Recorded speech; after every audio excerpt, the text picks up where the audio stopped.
Hi friends, നമ്മളിന്നിവിടെ ചെയ്യുന്നത് തേനെല്ലിക്കയാണ്. നെല്ലിക്ക രണ്ട് മൂന്ന് ടൈപ്പിൽ നമുക്ക് ചെയ്തെടുക്കാനായിട്ട് പറ്റും. ശർക്കര ഉപയോഗിച്ച് ചെയ്യാം, പനങ്കൽക്കണ്ടം ഉപയോഗിച്ച് ചെയ്യാം, അതുപോലെ തന്നെ പനങ്കൽക്കണ്ടവും പഞ്ചസാരയും കൂടി ചേർത്ത് ചെയ്യാം, പിന്നെ തേൻ ഉപയോഗിച്ച് ചെയ്യാം. നമ്മളിവിടെ ചെയ്യുന്നത് ശർക്കര ഉപയോഗിച്ചാണ്. നമ്മൾ സാധാരണക്കാർക്കൊക്കെ അധികം ചിലവില്ലാതെ നമുക്ക് ചെയ്യാൻ പറ്റിയ രീതിയാണ് ശർക്കര ഉപയോഗിച്ച് ചെയ്യുന്നത്. കുട്ടികൾക്കൊക്കെ ഇത് വളരെ നല്ലതാണ്. രക്തക്കുറവ് മൂലമുണ്ടാകുന്ന തളർച്ച, ക്ഷീണമൊക്കെ മാറ്റി പഠിക്കാനൊക്കെ നല്ല ബുദ്ധിയും ഉണർവൊക്കെ കിട്ടാനായിട്ട് ഈ തേനെല്ലിക്ക ഡെയിലി കൊടുക്കുന്നത് വളരെ നല്ലതാണ്.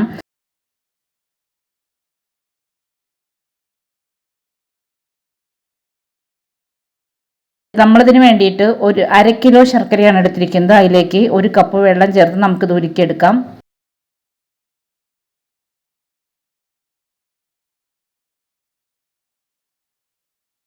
പിന്നെ നമ്മൾ എടുത്തിരിക്കുന്നത് 1 കിലോ ചെറിയ നാടൻ നെല്ലിക്കയാണ്. ഇത് മൂത്തിട്ടില്ലെന്നൊന്നും കരുതരുത്, ചെറുതാണെങ്കിലും നല്ല മൂത്ത നെല്ലിക്കയാണ്. നാടനായതുകൊണ്ട് അതിൻ്റെ മേലെ കുറച്ച് കറുത്ത പൊടി പോലെയൊക്കെ ഉണ്ടാവും. അത് നമ്മളിത്തിരി ഉപ്പിട്ടിട്ട് ഒരു മൺചട്ടിയിലിട്ട് നിറച്ച് കഴുകിയെടുത്താൽ മതി. ഇത് നമുക്ക് ഒരു 3 മിനിറ്റ് ആവിയിൽ വേവിച്ചെടുക്കാം.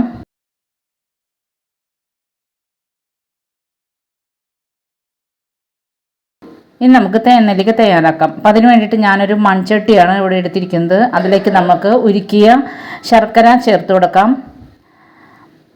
ഇനി നമുക്ക് അതിലേക്ക് നമ്മൾ ആവി കയറ്റി വെച്ചിരിക്കുന്ന നെല്ലിക്ക ഇട്ട് കൊടുക്കാം.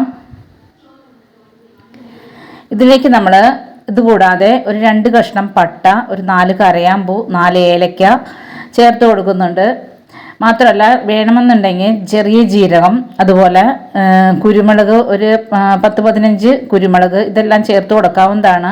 പക്ഷെ ഞാനതൊന്നും ചേർത്തിട്ടില്ല. ഞാൻ പട്ട, കരയാമ്പൂ, ഏലയ്ക്ക മാത്രമേ ചേർത്തിട്ടുള്ളൂ. ഇനി നമുക്കിത് നല്ലതുപോലെ ഒന്ന് പറ്റിച്ചെടുക്കാം. ഇത് ഒരു നൂൽപ്പരുവം വരെ നമുക്ക് ഇത് പറ്റിച്ചെടുക്കണം. കാരണം ഒരു നൂൽപ്പരുവം ആവണമെന്ന് ഒരു നിർബന്ധവും ഇല്ല. പക്ഷേ നമ്മൾ ഈ ശർക്കരയൊക്കെ ഉരുക്കി വയ്ക്കുമ്പോൾ കണ്ടിട്ടില്ല, അതിന് മേലൊരു വൈറ്റ് പാട വരുന്നത്. അപ്പോൾ അത് ഇല്ലാതിരിക്കാൻ വേണ്ടിയാണ് നമ്മൾ ഒരു നൂൽപ്പരുവം വരെ ആക്കിയെടുക്കുന്നത്. അപ്പോൾ ഇതിലിട്ടിരിക്കുന്ന പട്ട ഞാൻ എടുത്ത് മാറ്റിയിട്ടുണ്ട്.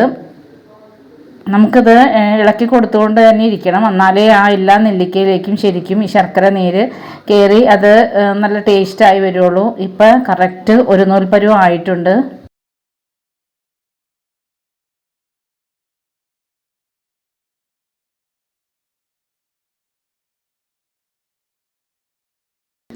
ഇനി നമുക്കിതിൻ്റെ തീ ഓഫ് ചെയ്ത് കൊടുക്കാം.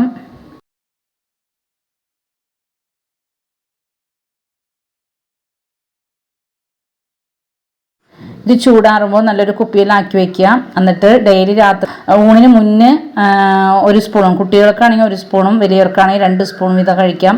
നല്ല സുഖകരമായ ഉറക്കവും അതുപോലെ ദഹനശക്തിയും മാത്രമല്ല ഈ രക്തക്കുറവ് മൂലമുണ്ടാകുന്ന തളർച്ച, ക്ഷീണം, അലസത, മടി എല്ലാം തന്നെ നമുക്ക് ഇത് മാറ്റി കിട്ടും. അപ്പം നമ്മുടെ ഇന്നത്തെ ഈ വീഡിയോ എല്ലാവർക്കും ഇഷ്ടപ്പെട്ടെന്ന് ഞാൻ വിശ്വസിക്കുന്നു. ഇഷ്ടപ്പെട്ടാൽ ലൈക്ക് ചെയ്യുക, ഷെയർ ചെയ്യുക, കമൻറ്റ് ചെയ്യുക.